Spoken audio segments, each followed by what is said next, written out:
ನಮಸ್ಕಾರ ವೀಕ್ಷಕರೇ, ಎಲ್ಲರಿಗೂ ಕುಸುಮ್ ಕಿಚನ್ಗೆ ಸ್ವಾಗತ. ಇವತ್ತು ನಾನು ನಿಮಗೆ ಈ ಮಂಗಳೂರು ಸೈಡ್ ಕಡೆ ಹೋದಲ್ಲೆಲ್ಲ ದೇವಸ್ಥಾನದಲ್ಲೆಲ್ಲ ನಮಗೆ ಸಿಹಿ ಕುಂಬಳಕಾಯಿ ಸಾಂಬಾರು ಹೇಗೆ ಮಾಡ್ತಾರೆ ಅದೇ ರೀತಿ ಮಾಡೋದನ್ನು ನಿಮ್ಗೆ ತೋರಿಸ್ತಾ ಇದ್ದೀನಿ.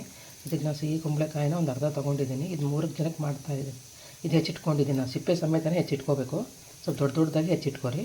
ಈಗ ಇದಕ್ಕೆ ಮಸಾಲೆ ಪೌಡ್ರ್ ಮಾಡೋದು ಹೇಳ್ತೀನಿ ನೋಡಿ. ಒಂದು ಕಡಾಯಿ ತೊಗೊಂಡಿದ್ದೀನಿ. ಕಡಾಯಿ ಬಿಸಿಯಾಗಿದೆ. ಈಗ ಸ್ವಲ್ಪ ಎಣ್ಣೆ ಹಾಕ್ತಾಯಿದ್ದೀನಿ. ನಾನು ಒಂದು ಸ್ಪೂನ್ ಎಣ್ಣೆ ಹಾಕ್ತಾಯಿದ್ದೀನಿ.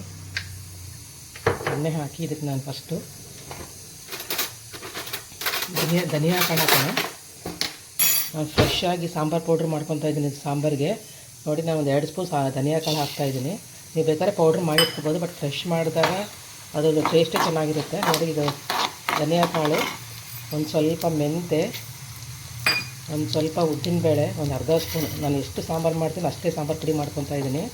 ಮತ್ತು ಒಂದು ಸ್ವಲ್ಪ ಜೀರಿಗೆ. ಇದು ಸ್ವಲ್ಪ ಕೆಂಪು ಆಗುತ್ತಂತ ಹುರ್ಕೊಳ್ಳೋಣ.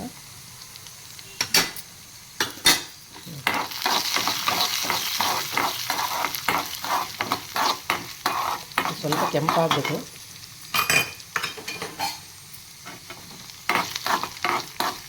ಕುಂಬಳಕಾಯಿ ಫ್ರೈ ಮಾಡಿದರೆ ತುಂಬಾ ರುಚಿಯಾಗಿರುತ್ತೆ. ಮತ್ತು ತುಂಬ ಸುಲಭವಾಗೂ ಮಾಡ್ಕೋಬೋದು. ತುಂಬ ಟೈಮ್ ಏನು ಇರೋಲ್ಲ. ಆದಷ್ಟು ಫ್ರೆಶ್ ಮಸಾಲೆ ಹುರ್ಕೊಂಡೆ ಫ್ರೆಶ್ಶಾಗಿ ಮಾಡ್ಕೊಡಿ. ಅದು ಸಾಂಬಾರು ರುಚಿ ತುಂಬಾ ರುಚಿಯಾಗಿರುತ್ತೆ. ಹಾಗೆ ಸ್ವಲ್ಪ ಇದು ಕಂದು ಬಣ್ಣ ಬಂದಮೇಲೆ ಇದಕ್ಕೆ ನಾವು ಬ್ಯಾಡಗಿ ಮೆಣಸಿನ್ಕಾಯಿ ಹಾಕ್ತಾಯಿದ್ದೀನಿ. ಒಂದು 4 ರಿಂದ 5 ಬ್ಯಾಡಗಿ ಮೆಣಸಿನ್ಕಾಯಿ ಹಾಕ್ತಾಯಿದ್ದೀನಿ. ನೋಡಿ, ಒಂದು 4 ರಿಂದ 5 ಬ್ಯಾಡಗಿ ಮೆಣಸಿನ್ಕಾಯಿ. ಇದನ್ನೆಲ್ಲ ಹುರ್ಕೊಂಡು ತಣ್ಣಗಾದ್ಮೇಲೆ ಚೆನ್ನಾಗಿ ಗ್ರೈಂಡ್ ಮಾಡ್ಕೊಂಡ್ಬಿಡೋಣ. ನೋಡಿ, ಹುರಿತಿರುವಾಗೆ ಸ್ವಲ್ಪ ಕರಿಬೇವು ಕೂಡ ಹಾಕ್ಬಿಡ್ತೀನಿ ನಾನು. ನೋಡಿ, ಅದು ಚೆನ್ನಾಗಿ ಹುರ್ಕೊಂಡ್ಬಿಡೋಣ.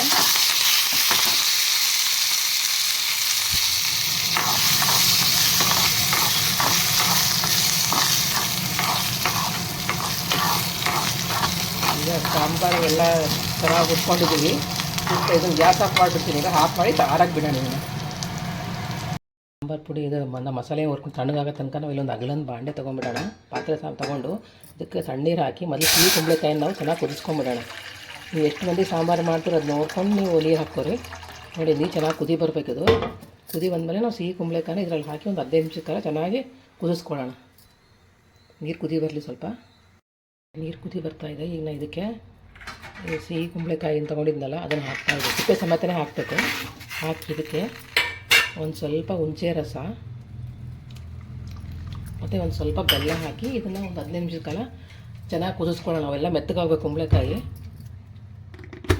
ಒಂದು ಸ್ವಲ್ಪ ರುಚಿಗೆ ತಕ್ಕಷ್ಟು ಬೆಲ್ಲ ಹಾಕ್ತಾಯಿದ್ದೀನಿ. ಈ ದೇವಸ್ಥಾನದಲ್ಲೆಲ್ಲ ಸಾಂಬಾರು ಮಾಡ್ತಾರಲ್ಲ ಮಂಗಳೂರು ಸೈಡೆಲ್ಲ, ಕುಂಬಳಕಾಯಿದು ಬೆಲ್ಲ ಹಾಕಿ ಹಾಕ್ತಾರೆ. ಅದಕ್ಕೆ ನಾನು ಒಂದು 2 ಸ್ಪೂನ್ ಬೆಲ್ಲ ಹಾಕ್ತಾಯಿದ್ದೀನಿ. ಹಾಕಿ ಇದನ್ನು ಚೆನ್ನಾಗಿ ಒಂದು ಸ್ವಲ್ಪ ಮುಚ್ಚಿ ಒಂದು 15 ನಿಮಿಷದ ಕಾಲ ಚೆನ್ನಾಗಿ ಕುದಿಸ್ಕೊಂಡ್ಬಿಡೋಣ. ಮಿಕ್ಸರ್ ಜಾರ್ ತೊಗೊಂಡಿದ್ದೀನಿ. ನಾನು ಒಂದು ಸ್ವಲ್ಪ ಹಸಿ ಕೊಬ್ಬರಿ ಹೆರ್ಕೊಂಡಿರೋದು ಹಾಕ್ತಾಯಿದ್ದೀನಿ. ಮತ್ತು ಇದಕ್ಕೆ ನಾನು ಧನಿಯಾ ಕಾಳು, ಜೀರಿಗೆ, ಉದ್ದಿನಬೇಳೆ, ಮೆಂತೆ ಮತ್ತು ಒಣಮೆಣಸಿನ್ಕಾಯಿ ಮತ್ತು ಕರಿಬೇವು ಎಲ್ಲನೂ ಗ್ರೈಂಡ್ ಮಾಡ್ಕೊಂಬಿಡೋಣ. ಹಾಕಿ ತಣ್ಣಗಾಗಿದೆ. ಈಗ ಇದರಲ್ಲಿ ಹಾಕಿ ನೈಸಾಗಿ ಗ್ರೈಂಡ್ ಮಾಡಿ, ಸ್ವಲ್ಪ ನೀರು ಹಾಕಿನೂ ಗ್ರೈಂಡ್ ಮಾಡ್ಕೋಬೋದು. ಚೆನ್ನಾಗಿ ಗ್ರೈಂಡ್ ಮಾಡ್ಕೊಂಬಿಡೋಣ ಇದನ್ನು. ನೋಡಿ, ನಾನು ಕುಂಬಳಕಾಯಿ ಎಲ್ಲ ಬೆಂದ ಮೇಲೆ ಚೆನ್ನಾಗಿ ಬೆಂದಿದೆ. ಇದು ಬೆಂದ ಮೇಲೆ ಇದಕ್ಕೆ ನಾನು ಬೇಳೆ ನೆನೆಸ್ಕೊಂಡಿದ್ದೆ. ಬೇಳೆನ ನಾನು ವೀಡಿಯೋ ಮಾಡೋದು ಮರ್ತ್ಬಿಟ್ಟೆ. ಹೇಳ್ತಾಯಿದ್ದೀನಿ ನೋಡಿ, ಬೇಳೆ ನಾನು ಕುದಿಸ್ಕೊಂಡು ಹಾಕಿದ್ದೀನಿ ಇದಕ್ಕೆ ಒಂದು ಅರ್ಧ ಬಟ್ಲು. ಆಮೇಲೆ ನಾವು ಮಸಾಲೆ ಸಾಂಬಾರು ರುಬ್ಕೊಂಡಿದ್ವಲ್ಲ ಇದನ್ನೆಲ್ಲನೂ ಇದಕ್ಕೆ ಹಾಕಿದ್ದೀನಿ. ಹಾಕಿ ಇದಕ್ಕೆ ಉಪ್ಪು ಹಾಕಿ ಈ ಚೆನ್ನಾಗಿ ಕುದಿಸ್ಕೊಂಬೇಡ ಒಂದು 5 ನಿಮಿಷದ ಕಾಲ. ನೋಡಿ, ಕುಂಬಳಕಾಯಿ ಬೆಂದ ಮೇಲೆ ನಾನು ಇದಕ್ಕೆ ಸಿಹಿ ಕುಂಬಳಕಾಯಿ ಬೆಂದ ಮೇಲೆ ಬೇಳೆ ಕುಕ್ಕರಲ್ಲಿ ಬೆಂದಿಸ್ಕೊಂಡಿದ್ದು ಮತ್ತು ಮಸಾಲೆ ಎಲ್ಲ ಹಾಕಿ ರುಚಿಗೆ ತಕ್ಕಷ್ಟು ಉಪ್ಪು ಹಾಕಿದ್ದೀನಿ. ಹಾಕಿ ಚೆನ್ನಾಗಿ ಕುದಿಸ್ತಾ ಇದ್ದೀನಿ. ಇದೊಂದು 5 ನಿಮಿಷಕ್ಕೆ ಚೆನ್ನಾಗಿ ಕುದಿಲಿ. ಆದಷ್ಟು ಈ ಸಾಂಬಾರು ಮೀಡಿಯಮ್ ಅದಕ್ಕಿರಲಿ. ತುಂಬ ತೆಳುವೂ ಬೇಡ, ತುಂಬ ಗಟ್ಟಿನೂ ಬೇಡ. ಈ ಕಡಾಯಿ ಕಾದ್ಮೇಲೆ ಇದಕ್ಕೆ ಒಂದು ಸ್ವಲ್ಪ ಎಣ್ಣೆ,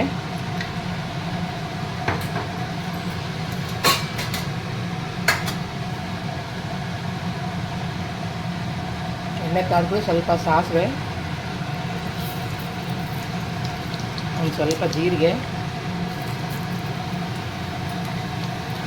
ಮತ್ತು ಒಂದು ಸ್ವಲ್ಪ ಇಂಗು,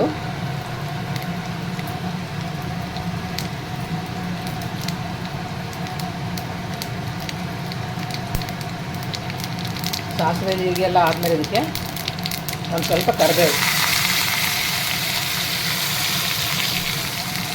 ಅನ್ನ ಹಾಕಿ ಲಾಸ್ಟಿಗೆ ಸಾಂಬಾರು ಇಳಿಸೋ ಮುಂದೆ ನಾವು ಒಗ್ಗರಣೆ ಕೊಟ್ಬಿಡೋಣ.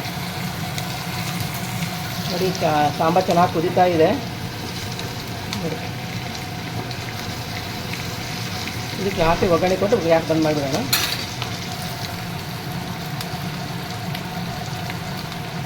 ನೋಡಿ ಒಗ್ಗರಣೆ ಆಗಿದೆ. ಈಗ ಸಾಂಬಾರಿಗೆ ಹಾಕ್ತಾ ಇದ್ದೀನಿ ಇದನ್ನು.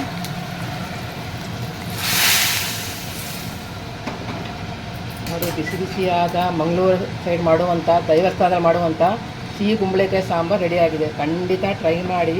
ಯಾರಾದರೂ ಟ್ರೈ ಮಾಡಿದರೆ ಕಮೆಂಟ್ ಸೆಕ್ಷನಲ್ಲಿ ಹೇಗಾಗಿದೆ ಅಂತ ಕಮೆಂಟ್ ಮಾಡಿ. ನನ್ನ ಚಾನಲ್ಗೆ ಸಬ್ಸ್ಕ್ರೈಬ್ ಮಾಡಿ.